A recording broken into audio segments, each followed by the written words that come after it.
Esto es Infinito Esotérico y Oculto. Infinito, señal del nuevo milenio.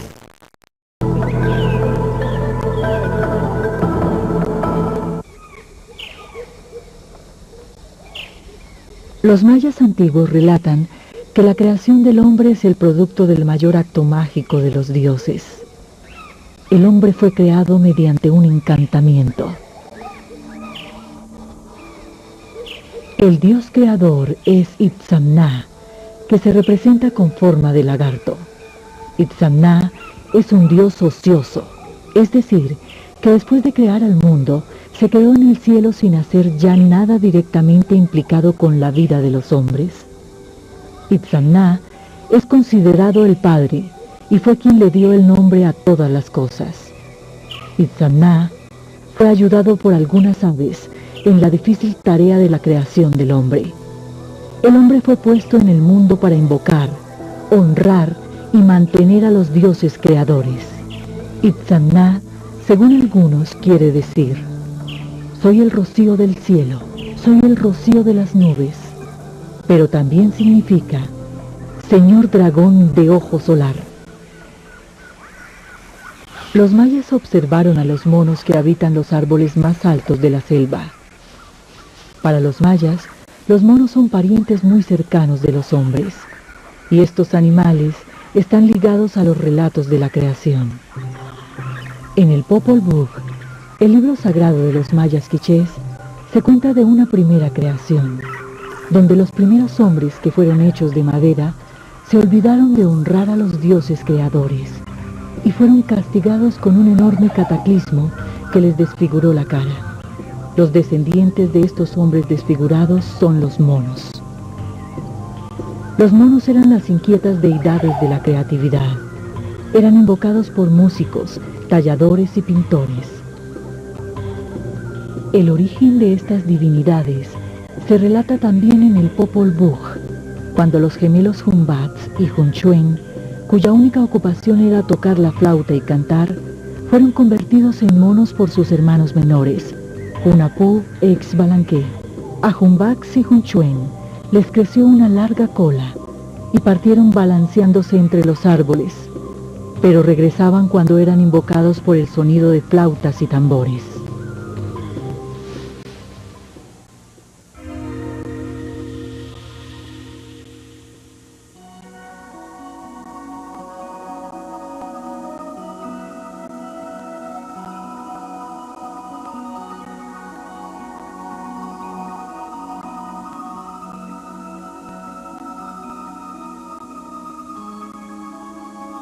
El fabuloso poder del vuelo de las aves, que les permite remontarse hacia las alturas celestiales, siempre ha fascinado la mentalidad del hombre en todas las épocas de la humanidad.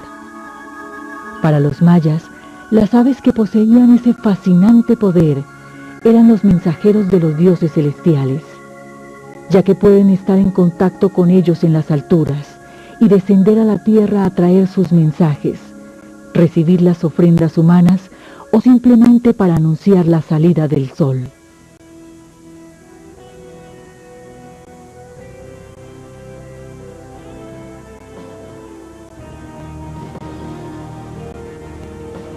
Los mayas eran adoradores del sol. Su cultura, según antiguos códices, fue fundada por hombres llegados del lugar por donde sale el sol, Oriente.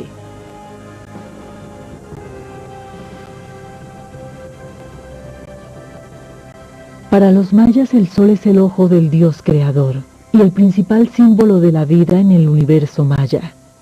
Kinishahau, el sol. El sol es uno de los elementos de la naturaleza y la consideramos como uno de los elementos del Padre, en donde nace y se oculta, en este caso entre este y oeste. Para nosotros el amanecer son las nuevas oportunidades que tenemos ante todos nuestros quehaceres de la vida, ante todas nuestras expectativas de la vida. Los rayos del sol estaban representados en el colorido plumaje de la guacamaya. Guacamaya de fuego rojo era otro de los nombres sagrados del sol. Kelepsú, el loro, Fue el ave que anunció el nacimiento del sol cuando éste salió por primera vez. El recorrido del sol a través del día les permite a los mayas entender que el tiempo es cíclico. Todo lo que nace muere, pero también renace. Los mayas concibieron el día como un viaje del sol sobre el espacio del hombre. Entendieron que la luz y el calor del sol es la fuente que mantiene toda la vida sobre la tierra. El sol recorre un camino durante el día hasta su final, cuando poco a poco se sumerge en la oscuridad del inframundo, donde se convierte en jaguar. El sol se oculta y también representa el inframundo, como podrá representar también el descanso de un paso de una vida hacia otra. Y nos recuerda, y no solo nos recuerda, sino es parte de nuestra vivencia constante, de que el anochecer no siempre es negativo o positivo, sino la cual contiene ambos elementos. Todo anochecer para nosotros no es más que una oportunidad de reiniciar nuevos procesos.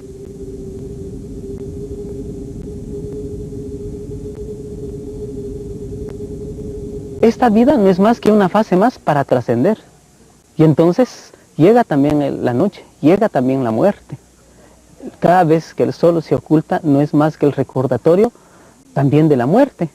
Pero no muerte como la concepción occidental, sino que muerte para nuevas oportunidades de vida. No es más que como una transformación, como una metamorfosis. Como por ejemplo hoy para nosotros el mundo, nosotros los habitantes, estamos en un proceso del anochecer, estamos terminando muchas circunstancias, problemas, fracasos de los sistemas que existen, económico, político, social, pero también tenemos nuevas oportunidades. A partir de las crisis tenemos nuevas oportunidades.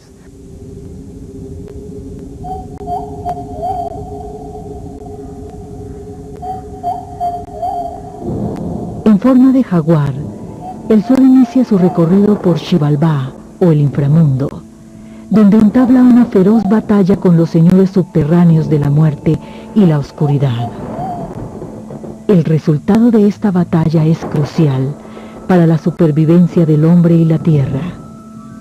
Si el sol muere, desaparece también el hombre y toda la vida sobre la tierra.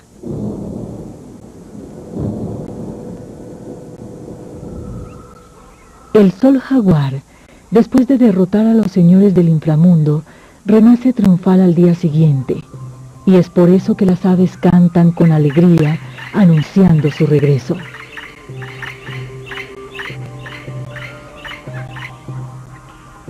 Para los mayas los contrarios coexisten en el mundo. Son los polos opuestos de una misma realidad. En la naturaleza habitan tanto espíritus protectores como espíritus destructores. Los animales son símbolos de esas fuerzas contrarias. La luz y la oscuridad, lo celestial y lo terreno, el bien y el mal. El eterno juego de los contrarios que genera el movimiento, que pone en acción en el cosmos la vida de todo lo existente, en ciclos de vida y muerte. Realmente los opuestos, el bien, el mal, el negro, el blanco, todo esto es concepto básico de cualquier cultura, pero sin ser yo un sacerdote maya, que no puedo pretenderlo ni decirlo, creo que no es tan opuesto, creo que está íntimamente relacionado. Por ejemplo, el concepto de Xibalbá, el concepto del inframundo, no es un concepto de lo malo, sino que es un concepto de lo que está abajo contra lo que está arriba, pero no exactamente opuesto, está interrelacionado, viviendo y conviviendo constantemente, como la ley de contrarios. Los hombres que podían entrar en comunicación con esas fuerzas, los soberanos, los sacerdotes y los hechiceros, eran considerados muy poderosos y podían atraer bendiciones para ellos y la comunidad, pero también maleficios, caos y destrucción. El bien se manifestaba en la armonía de ciclos climáticos propicios para el cultivo del maíz, lo que garantizaba la prosperidad y el bienestar de la comunidad. El mal se traducía en caos, desdicha, discordia y enfermedad que caía sobre los hombres. Las aves en la religión maya no solo representaron lo sagrado celeste positivo y vital, sino también lo sagrado subterráneo, negativo y de muerte.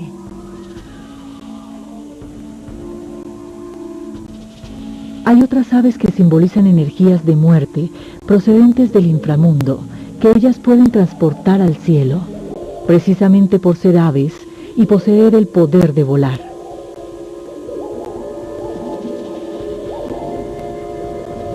La Tierra es el lugar donde se enfrentan las energías celestes, creadoras y vitales, con las energías subterráneas del inframundo, la muerte. No siempre ese inframundo va a ser positivo o negativo, sino también no es más que un traspaso de pasar a otra vida. Cuando alguien ha cumplido su cometido, alguien ha cumplido con sus dones, su proceso, no siempre la muerte va a ser algo doloroso. Al contrario, no es más que el traspaso hacia otra nueva vida, hacia otros nuevos horizontes, ¿no?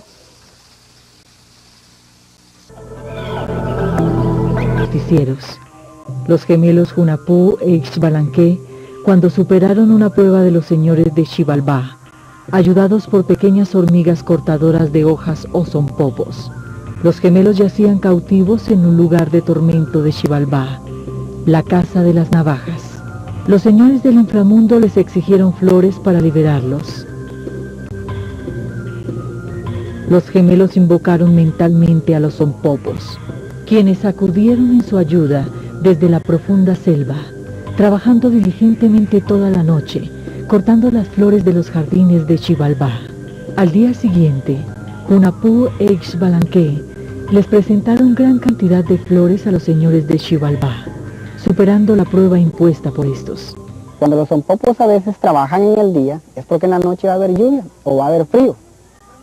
Si ellos durante el día no trabajan, en la noche están trabajando, es porque el día siguiente va a haber lluvia. Eso es una creencia maya. El mundo del agua tiene una profunda significación mágico-religiosa para los mayas. Como el agua forma parte del mundo subterráneo, se considera una puerta al inframundo. Ahora, para el inframundo correspondía, en este caso, a la tortuga, el lagarto, la serpiente y el agua misma, o sea, cuerpos de agua. Estos estaban relacionados con el inframundo. Las aves acuáticas, que habitan en lagunas y ríos, tuvieron una notable significación en el mundo mágico religioso maya. La garza era símbolo de poder de ciertos gobernantes. Las plumas de garzas y patos fueron utilizadas como ornamento en penachos y vestiduras. Quienes las portaban mostraban así el estar investidos por los poderes subterráneos del mundo acuático.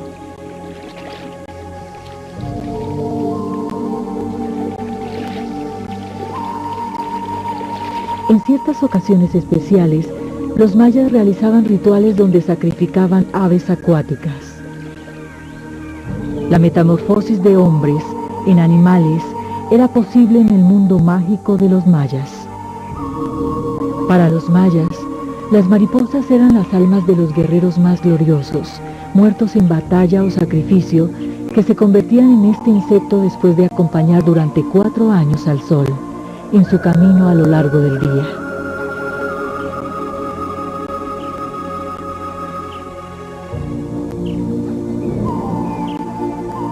Existía también la posibilidad que gobernantes y sacerdotes se convirtieran en un animal muy poderoso, entrando en comunicación con las fuerzas celestiales o las fuerzas del inframundo. Ellos lo que hacían era ponerse vestuarios de las pieles de algunas especies de animales, como el jaguar, por ejemplo, pero de que ellos se transformaban, no. Las plumas de las aves más llamativas se utilizaron tan abundantemente que un gobernante o un sacerdote, portando sus vestiduras rituales, penacho y capa, se parecía más a un pájaro que a un hombre. Como las aves representaban al elemento aire, Los mayas consideraron que las plumas significaban un impulso hacia lo alto. Quien portaba plumas se elevaba. Las plumas las utilizaban como una base de decoración para sus penachos, sus decoraciones más que todo en las personas de alta categoría, las personas más importantes como los gobernantes. Las aves más poderosas de la naturaleza, las rapaces, fueron símbolo de los guerreros, quienes iban al campo de batalla engalanados con atuendos de plumas de estas aves. Esta está siempre arriba de los gobernantes, es parte de la mitología, parte de la iconografía, principalmente en una época. El quetzal ellos lo conservaban mucho, porque las plumas del quetzal, que es el ave nacional de Guatemala, la ocupaban como una base de decoración. Las plumas de la guacamaya, o no sé cómo le llaman, o también le llamamos el papagayo, estas también fueron utilizadas por ellos. Por eso ellos se cree que también tenían mucha relación con las aves. Quienes portaban el plumaje de la guacamaya roja estaban investidos con los poderes máximos, los del sol. Su forma de atraparlas de ellos era una forma muy sencilla. Hoy en día tenemos muchas plantas que nosotros no las tomamos en cuenta, pero son muy interesantes. Tenemos una planta que se llama ixobel en maya, en nuestro castellano es Santa María. Este tiene un líquido que los mayas lo utilizaban como una base de anestesia, o anestesia, no sé cómo le llaman ustedes. Esto los mayas se cree que inyectaban en la espina. Con la cerbatana los mayas lanzaban hacia las aves, como el pavo, el quetzal, la oropéndula, el loro, no sé cómo le llaman ustedes. Entonces, con esto ellos adormecían las aves, las botaban hacia el suelo, le sacaban las plumas que iban a utilizar y entonces ellos no destruían la naturaleza completamente. Estos animales podían seguir sobreviviendo. Entonces para eso utilizaban ellos las aves. La selva y los animales influyeron profundamente en la vida del hombre maya. Cada ser humano está ligado a un compañero animal, mágico y sagrado, que se comunica con su espíritu, lo acompaña durante su vida y comparte su destino. El ser humano posee las cualidades principales de su animal compañero. Este animal compañero se llama nahual. El nahual es una entidad natural, generalmente un animal, el cual en su día de nacimiento la persona tiene un nahual asignado. En el mundo maya el animal tiene que ver con un elemento que va desde tu vida cotidiana. Cuando tú naces, si un animal está cerca de ti, pasa por donde tú naciste, ese va a ser el animal que va a protegerte en términos del nahual, que va a proteger tu alma, que va a proteger tu ser. Y también es la dimensión de cómo el alma se proyecta en un animal, y cada animal tiene relación con el ser humano que lo está invocando o que lo está viviendo. Y eso se ve, por ejemplo, con el jaguar. Cuando tú naciste y encuentras pisadas de jaguar, quiere decir que tu protector es un jaguar. Y el hombre debe de obrar bien, porque cuando el hombre obra mal, el jaguar también obra mal. Y cuando tú te mueres, se muere ese nahual, ese animal que te protege. Tal vez refiriéndonos un poquito a nahuales, son precisamente los protectores de uno. Y de ellos se tiene que valer alguien, si está en crisis o está en éxito. Pues entonces, si se está en éxito, basarse y utilizar como elementos los nahuales. O alguien está en crisis, pues también utilizar estos elementos, los nahuales. No son más que los protectores. Se supone que el hombre, o sea, su nahual, adopta un poder de ese animal. Entonces toda su vida tiene parte de ese animal, son parte de ellos también, de su forma y de su carácter. Cuando se adoptan características, o sea, claro que no físicas, sino la velocidad, no sé, la astucia, la vista, no sé, ciertas cosas. Entre los mayas hay una cosa que se llama guayjeles, que son como almas gemelas que nacen cuando tú naces, y si les pasa algo, a ti también te pasa algo, obviamente, o sea, pueden vivir en otra parte del mundo. Entonces ese respeto con la naturaleza también se manifiesta por eso, porque un animal crece a la par de ti. Conozco personas que dicen tener su nahual, pero en mi caso personal yo no tengo un nahual. Yo tengo el iq. el iq, y ese es mi nahual. Y dentro de mis manos tengo el sí, que en castellano sería perro, y iq, aire. Los sacerdotes mayas son quienes tienen el conocimiento necesario para interpretar la relación entre los hombres y sus compañeros nahuales. Cuando hay una práctica o un estudio más profundo dentro de esto, dentro del campo sagrado o místico de los sacerdotes mayas, el nahual se sigue respetando y según se cuenta y según se sabe, puede él transportarse a este personaje, o él lo cuida y lo protege durante su existencia. O sea, se vuelve a manifestar una íntima relación entre lo sagrado, digamos, o lo profano, entre lo divino y lo terrestre, entre lo natural y lo mental. Yo soy Ajij, traducido al castellano, un esfuerzo de traducción al castellano es sacerdote maya. Y entonces en algún momento sí ha habido de que decir, bueno, ¿y por qué tomaron este animal? Veamos qué consecuencias tiene. Y entonces sí llegamos a la conclusión, de hecho no están porque por casualidad, sino todo tiene un origen, una causa y tiene un efecto de ser. Y si alguien, por ejemplo, su nahual es el venado, un ejemplo, o es el perro, pues ni modo, tiene también en la vida circunstancias vocacionales, como dones, como parte negativa, como también parte positiva, ¿no? Bueno, entonces ahí viene la situación del ser humano, bueno, superar la situación negativa, ¿no? Y mejorar las condiciones positivas. Dicen que los mayas antiguos tenían la posibilidad de viajar a mundos sobrenaturales al convertirse en nahuales, entrando en trance mediante la utilización de diversas técnicas. Pues yo he tenido experiencias, o sea, realmente para mí sí el nanácatl, el hongo sagrado, como es el náhuatl, sí es un elemento místico que tiene que ver también con las raíces ancestrales mexicas. Yo sí he tenido experiencias de ese aspecto.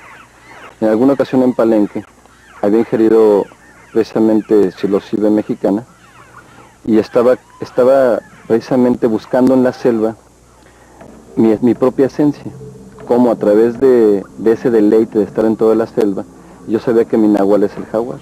Y lo sentía, ¿por qué? Porque cuando iba dentro de la selva, se me iba manifestando el camino. Se me iba manifestando el camino a un lugar que nunca había ido y de repente lo estaba encontrando. Y hay un momento que fue muy, muy fuerte para mí porque iba un amigo mío muy atrás y empezó a tener mucha sed. Y a mí me iban guiando los changos hacia el agua.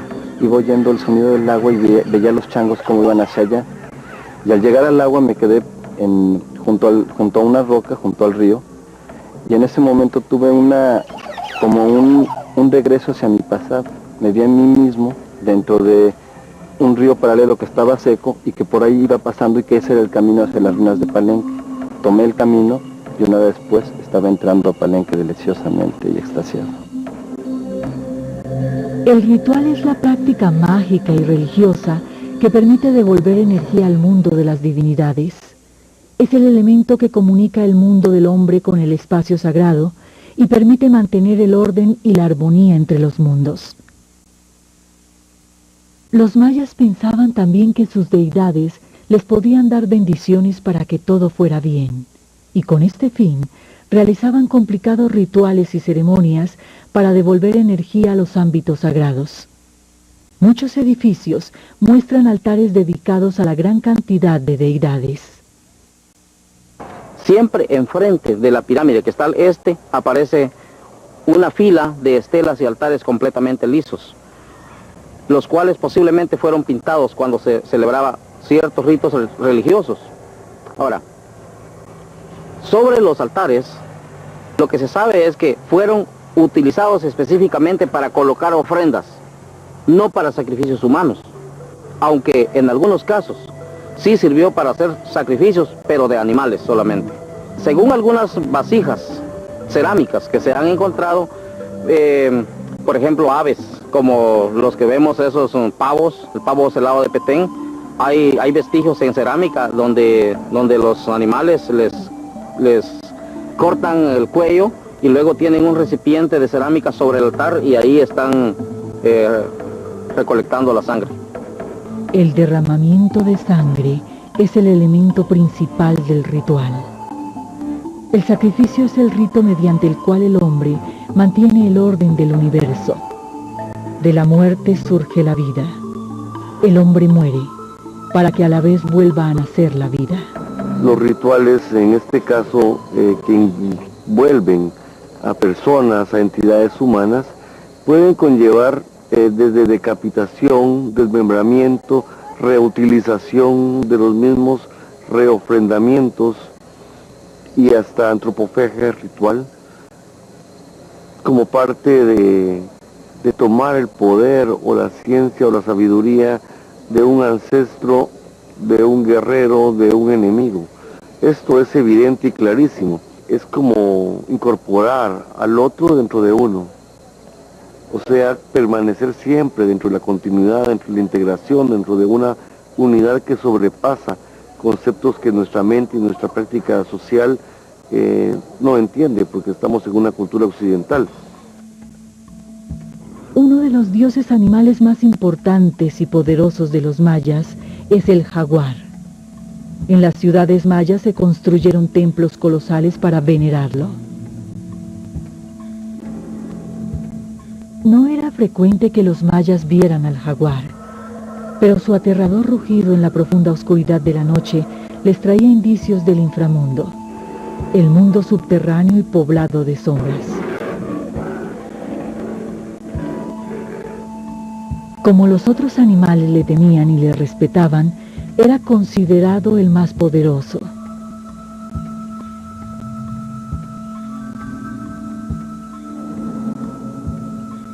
El jaguar era tal vez el principal dios animal de los mayas. El jaguar era una de las formas que adoptaba el sol durante su paso por el inframundo. Porque solo un animal tan poderoso podría vencer las fuerzas subterráneas. Por eso el jaguar también era considerado una deidad solar. Como todos los animales tienen una significación, el jaguar nosotros lo representamos por el tercer elemento del calendario, y allá en el maya quiché es agilidad, una gran habilidad, pero como también podrá ser el que uno en la parte negativa tenga vergüenzas, se avergüence uno. Entonces, cuando llega dentro del conteo maya, este día pues será pedir que uno tenga todas las habilidades en todas sus acciones de la vida, que sean habilidades positivas, y uno evite errores. Solo un gran guerrero tenía la fuerza, la destreza y el valor necesarios para cazar un jaguar y poder portar su piel como vestiduras. El jaguar era muy representativo para los mayas porque para ellos le dependía el más, o sea, lo conservaban como el más poderoso o el más fuerte de la naturaleza. Un ejemplo lo tenemos en el templo número 1, en el área de Tikal, lo que es en la plaza central, que se llama el Templo del Gran Jaguar, cuyo nombre viene del Gran Jaguar porque luego en el dintel o en la crestería del templo número 1 aparece decorado un jaguar gigante, que para los gobernantes pues eso significaba el más poderoso, el más fuerte de la naturaleza.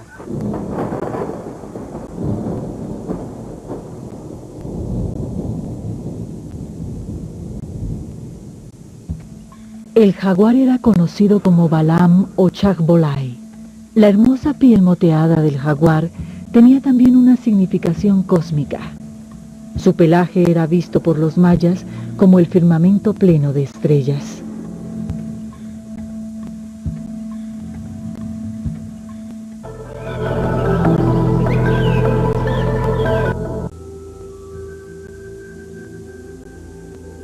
Otro de los dioses principales de los mayas es Kukulcán, una mezcla de ave y víbora a los que los mayas integraron rasgos y con ellos cualidades de otros animales sagrados como el jaguar, el reptil y el venado, para crear al dragón como símbolo supremo de la sacralidad. El dragón es un símbolo sagrado en muchas otras antiguas culturas de la humanidad. Así el dragón integra la fuerza vital de la tierra con su símbolo máximo, la serpiente, pero además está enriquecido con la fuerza de otro animal terrestre, el venado, que es otro animal sagrado que estaba asociado a una deidad femenina. El venado fue quien, con su pezuña, creó la luna. El poder de volar lo obtenía el dragón Kukulcán del ave. El dios creador del universo maya, el universo mesoamericano, era la serpiente emplumada, una dualidad que concentraba los dos elementos más importantes. La serpiente es la deidad de la tierra, el quetzal es la deidad del cielo, pero lo importante es que desde un principio la serpiente emplumada fue el origen de los dioses de Mesoamérica.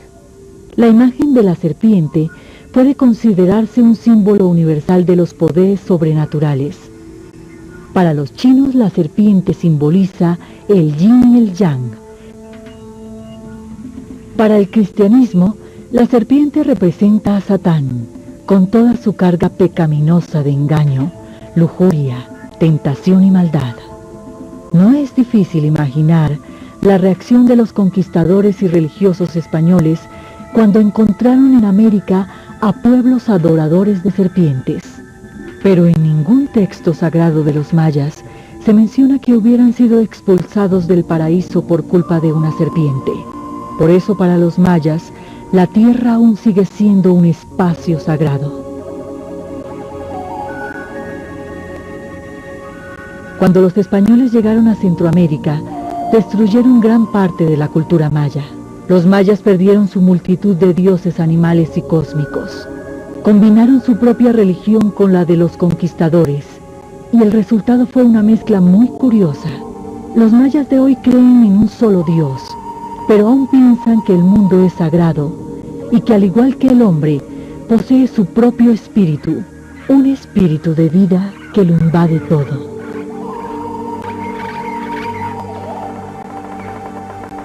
El pueblo maya, dentro de todos sus elementos, tanto religioso como la vida social, interpreta que la naturaleza es parte de sí misma.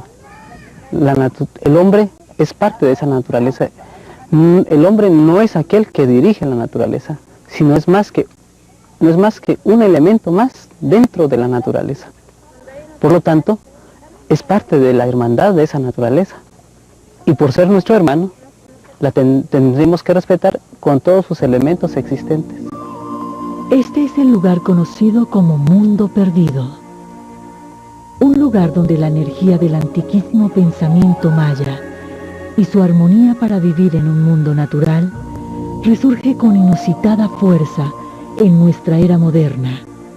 Mucha gente está redescubriéndolo. Porque estamos ante una cultura cósmica, una cultura que más que venir de las estrellas, retoma las estrellas para hacer su propia cultura, su propia vida cotidiana.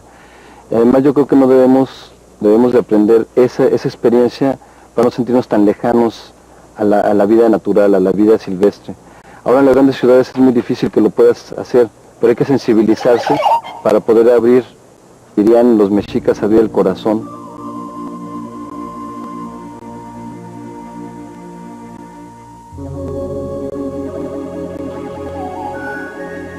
Atraídos por la magia de los animales, hoy en día, miles de personas de todos los rincones del planeta vienen a la tierra de los mayas y sienten la energía espiritual de esta gran cultura. Al atardecer, estas personas suben a las pirámides sagradas para reencontrarse con el dios Sol y con el espíritu de los dioses cósmicos de los mayas. Yo creo que nosotros somos como seres humanos una parte del universo, una parte muy pequeña, un microcosmos, así como un glóbulo rojo es micro dentro de uno, uno es micro en el universo. Y esta relación con todo hace que el hombre siempre vea al cielo y vea la naturaleza y aprecie el silencio, que es el silencio del exterior y el silencio de uno mismo. Lo que ocurre allí es algo que no puede explicarse, simplemente hay que sentirlo.